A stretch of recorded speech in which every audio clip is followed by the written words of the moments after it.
If you had the good fortune of pulling the pull string out of the back of your Craftsman gas 2-cycle 27cc weed whacker gas trimmer, whatever you like to refer to it as, then this video is for you, because that's exactly what I did today.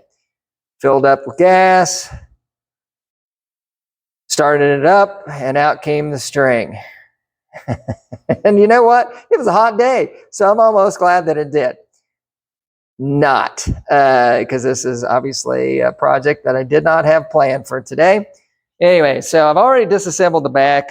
If your gas trimmer is similar to this, has the housing in the back with the pull string, then your repair will be probably very similar to this. The housing is easy to disassemble. It has 4 screws. It takes a Torx T20 to get these out, although you can use just a regular screwdriver.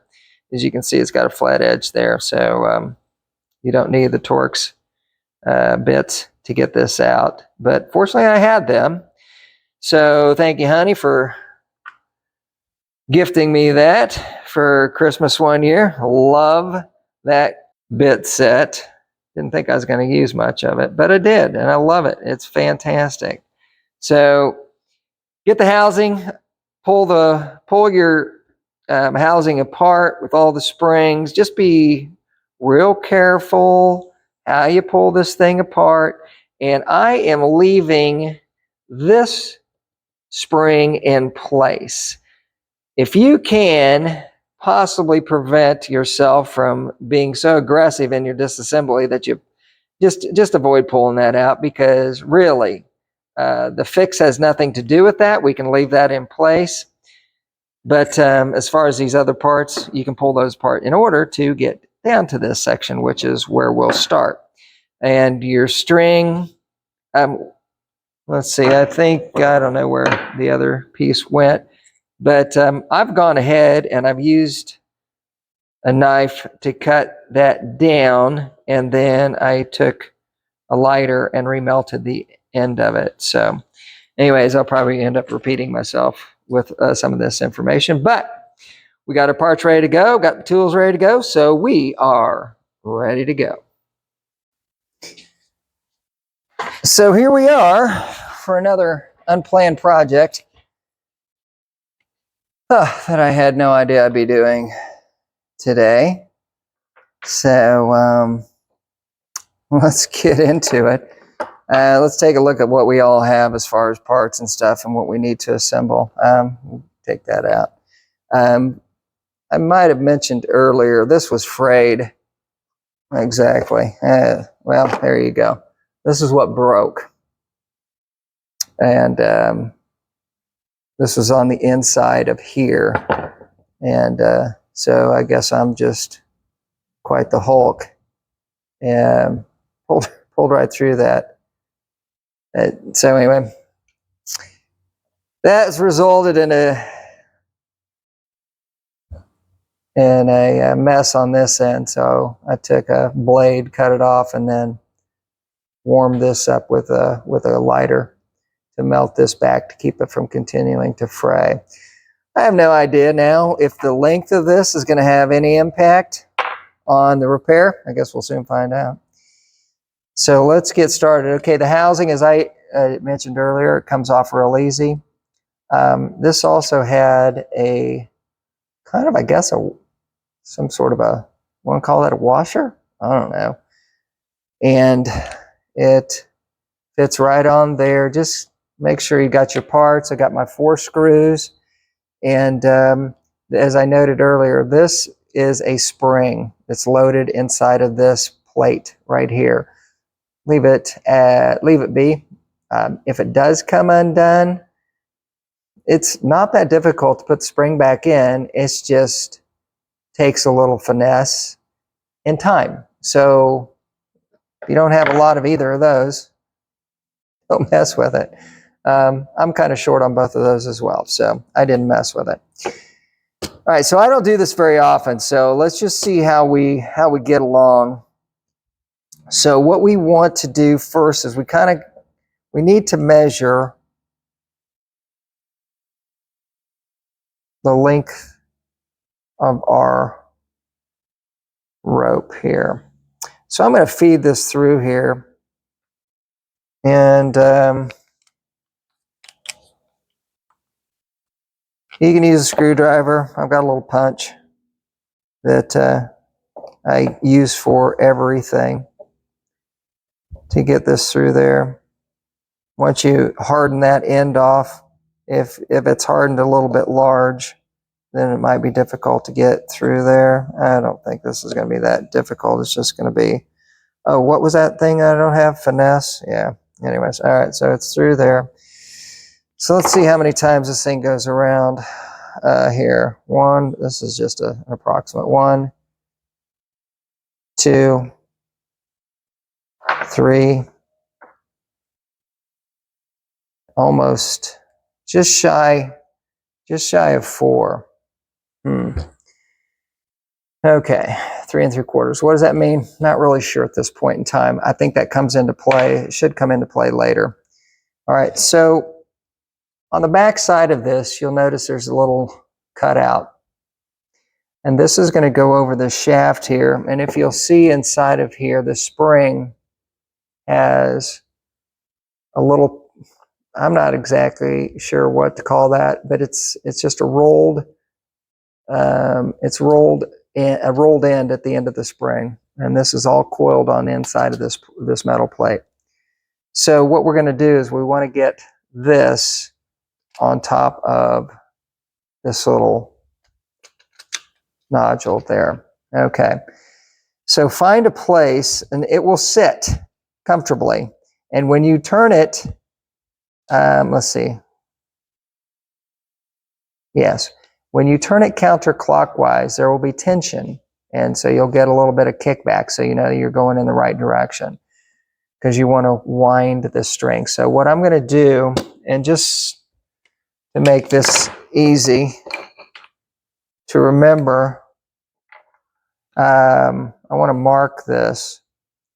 So I'm going to mark this right here with this hole, which is, all right, so we know how many revolutions this thing. I want to take it, let's see. And you can see I've got this hole lined up with there because that's where we want to end up. Okay, so that all worked out pretty well. All right, so let's take it. 1, and keep downward pressure on this thing because it's going to start getting a little tighter. Okay, and there's your 2.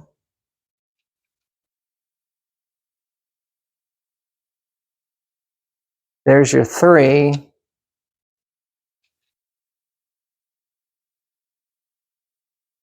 And getting pretty tight. There's your 4.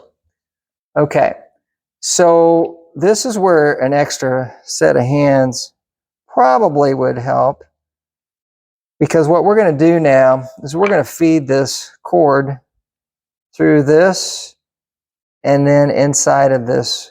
So I think what I'm going to do, I might have a tool I can clamp this so I can be the extra set of hands. If you do by chance have a second set of hands, you got a daughter or a son who's doing nothing but playing Fortnite right now, shut off their internet and bring them out to the workshop and have them learn something besides gaming. And I say that given the fact that, yeah, me and my son love to play Fortnite.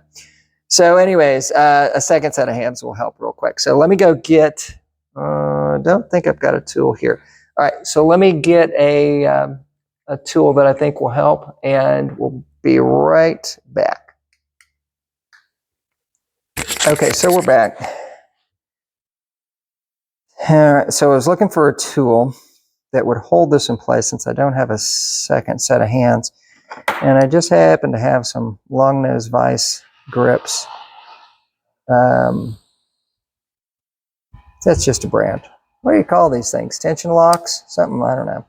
Anyway, so, okay, so that slipped a little bit. Let me tighten this up just a smidge. It's an actual measurement term. Smidge. Have you seen that on your ruler? 3/4 smidge. Okay. Icky dicky. Now it's a little too tight. So I don't want to create any damage on this hardened plastic. Okay. All right. Looks like that's going to hold. And so the next thing we're going to do here, now some of these pieces here actually pull out. They're just slotted in. This one does not, which is fine. So let's see if we can't, kind of luck we're going to have getting that in this hole.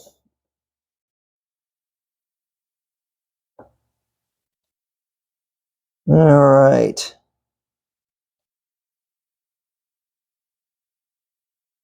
And again, this punch is so doggone handy. There you go. And we'll turn around, get these super small needle nose, pull that through. And what I'm going to go ahead and do is tie this thing off into a knot. I sure hope this, I don't want that to dry out. I sure hope this works. Okay, I'm going to run that knot right to the edge. I want as much string left as possible. And so we'll pull this and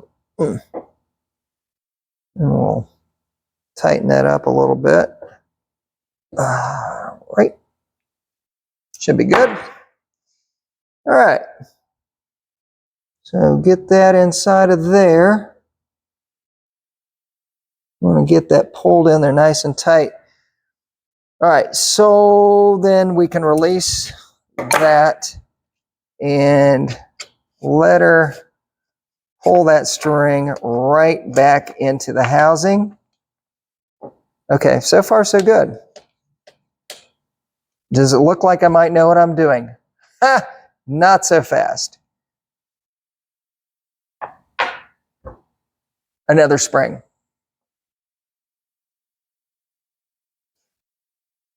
So, two primary parts left. The spring, now, we have two attachments, two areas that this thing can actually attach. Unfortunately, this is a little bit dummy proof because it won't fit into this slot. It will only fit into that slot. So guess what? I know that that is the proper place for that. And then this has but one slot and it fits into here. So just a little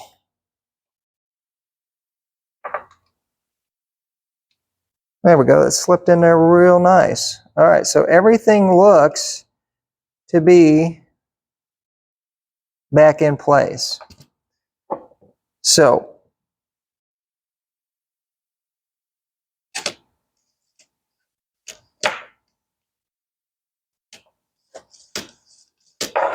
all right, this might actually work. Could be a good day. All right, so now this really is the primary part of how to repair this, how to repair or get the string back in there.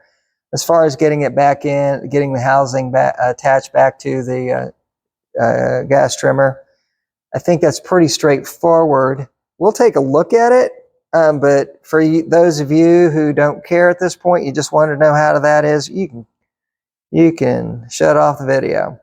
But I'm going to go ahead and do this full because I want this thing all the way attached back. I want to make sure that I completely understand that there's no tricks when it comes to putting the housing or putting this housing back onto the gas trimmer. So let me get a different angle on here so we can see how that's going to work.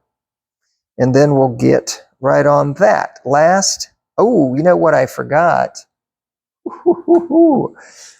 This little piece is, I almost forgot about that. That fits right over top of here. And it's a tight fit for good reason, because it holds this all together so it doesn't fly apart. So I am going to, with the finesse that I do not typically have, I'm going to push this down, just going around slowly, moving it down so I don't inadvertently bend it and warp this little washer. It's on a tension. Okay, and let's make sure I still have, okay, that looks good. So I think we're in good shape. So good mechanic knows when to stop. That's why I'm not stopping.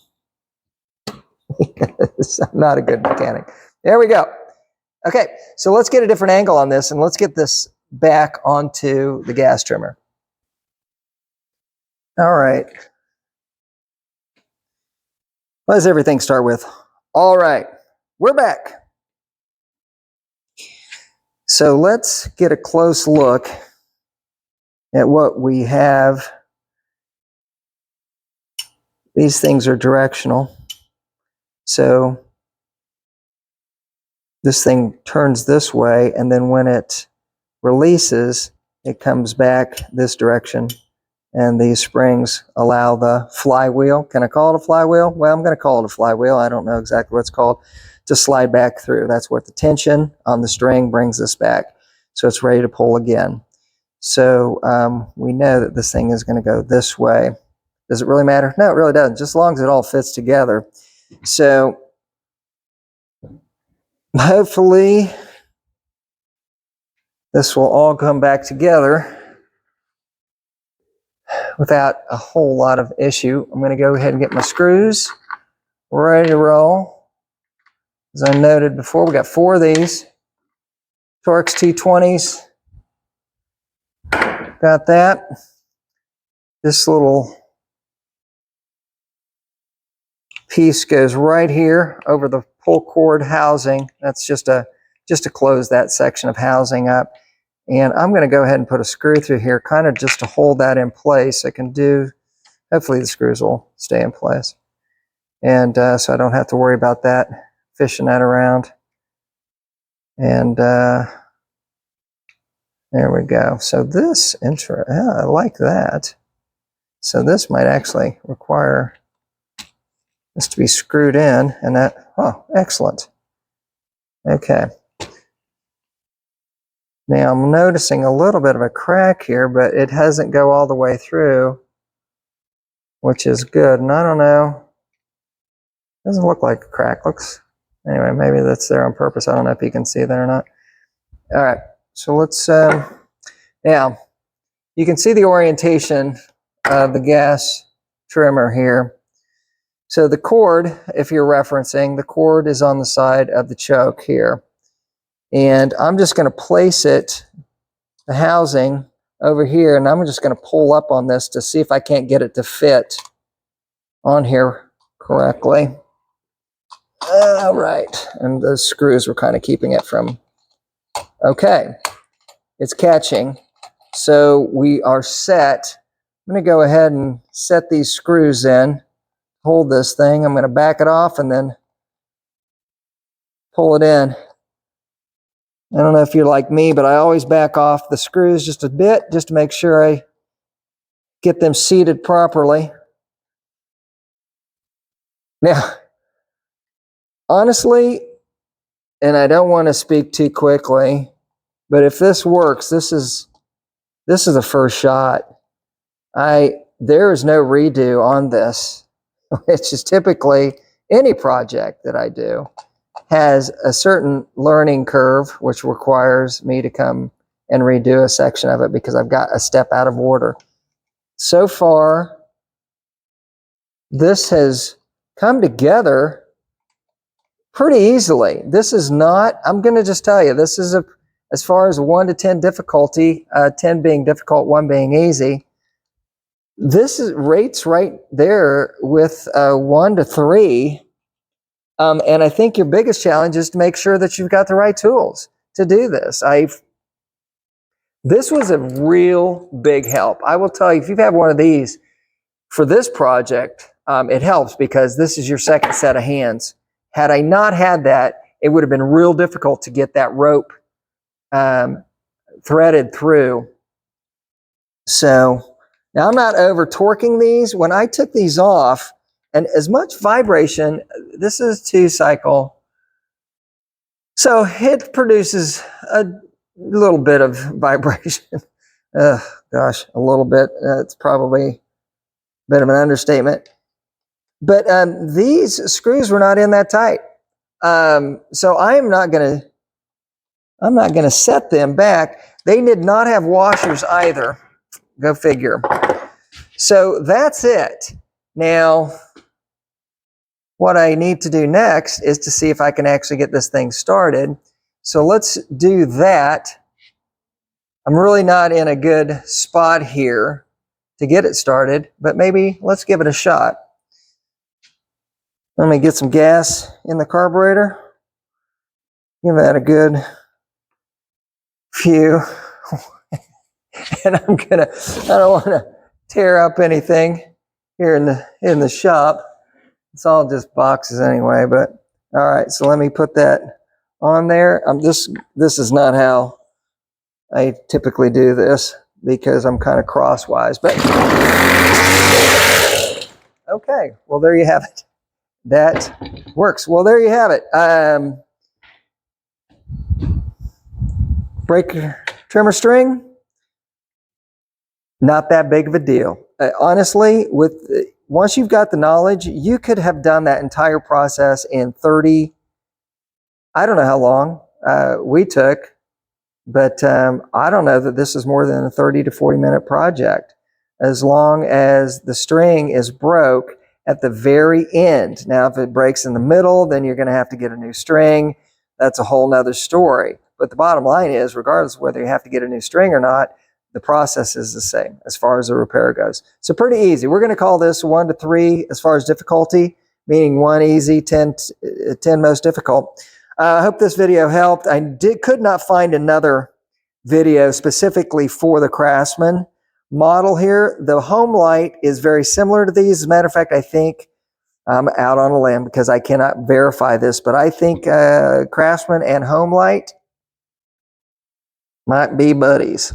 One might have, I'm assuming Craftsman may have purchased the Homelite line of gas trimmers, and maybe their garden tools, yard equipment. All right, well, I'm just yammering on. If this video helped you, good. I hope it saved you some time and saved you some money by taking it out to a shop and having somebody else do this for you, because I'm sure they're going to charge you for it. They're not going to make it sound easy, but quite honestly, it is. All right, enjoyed it. I hope you did, and look forward to our next project together.